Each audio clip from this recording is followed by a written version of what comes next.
Olá, meu nome é Isabela, eu sou do Instituto Federal de São Paulo, Campus Birigui, e é um prazer estar aqui apresentando meu projeto hoje. Bom, o nome do meu projeto é Mulheres na Ditadura Militar, um levantamento acerca das principais organizações político-ideológicas que surgiram e atuaram durante o ano de 1964 a 1985 no Brasil.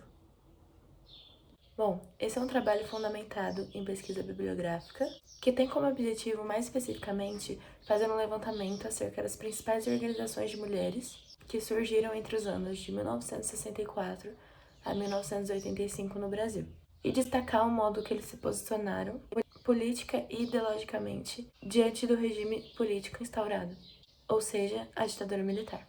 Portanto, a pesquisa nos mostra que as associações e movimentos de mulheres que se fizeram presentes nesse período, tanto a partir de um posicionamento mais à direita quanto a partir de um posicionamento mais à esquerda, de crítica ao regime, e em alguns casos apresentando demandas específicas das mulheres. A participação feminina na política ainda era um desafio às convenções de gênero da época, marcada pelo conservadorismo moral que legava as mulheres em espaço privado, como as funções de mãe, dona de casa e esposa, segundo o TEG em 2012. Contudo, diversas pesquisas irão nos mostrar que, ainda que as lutas durante o regime tenham sido travadas majoritariamente por homens, a presença e a participação das mulheres não pode ser desconsiderada. Já Nardone Nascimento, 2015. Em seu livro Mulheres, Militância e Memórias, Histórias de Vida e História de Sobrevivência, de Elizabeth Ferreira, em 1996, no contexto de diversas mulheres que atuaram ao lado da resistência durante os anos de chumbo.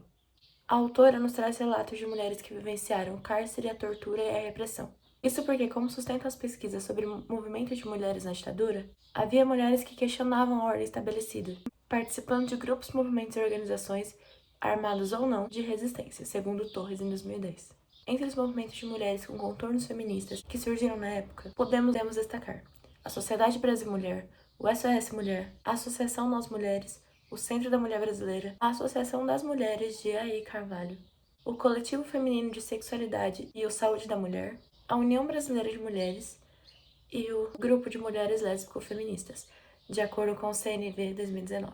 Em seu trabalho sobre a participação das mulheres na resistência à ditadura, TEG em 2012 sustenta que os movimentos e organizações que surgiram na época eram formados em sua maioria por jovens de classe média escolarizadas.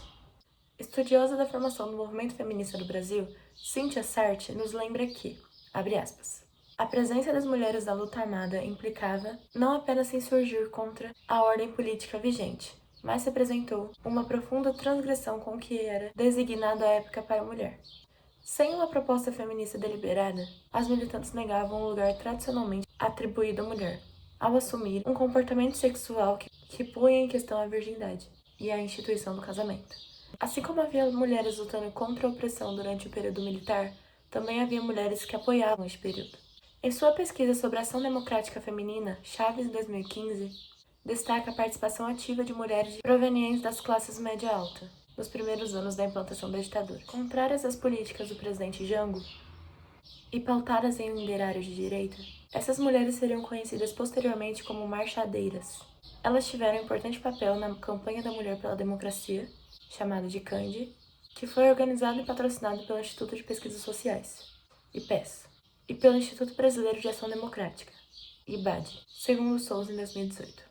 Esses movimentos de mulheres em defesa ao regime contaram com o apoio e participação de empresários, militares e parte da Igreja Católica. Além da CANDE, outros grupos se destacaram nas mobilizações que tiveram grande repercussão política, como manifestações de rua contra o governo Jango. A exemplo da Marcha da Família com Deus pela Liberdade, que congregou cerca de 300 mil pessoas. Concluímos então que a análise de produção acadêmica e não acadêmica sobre o tema que realizamos até o presente momento nos permite afirmar que as mulheres são parte constituinte da história do período ditatorial brasileiro. Presentes em organizações e movimentos, elas se engajaram ativamente nos conflitos existentes na época. Essas são as minhas referências e muito obrigada pela atenção de todos.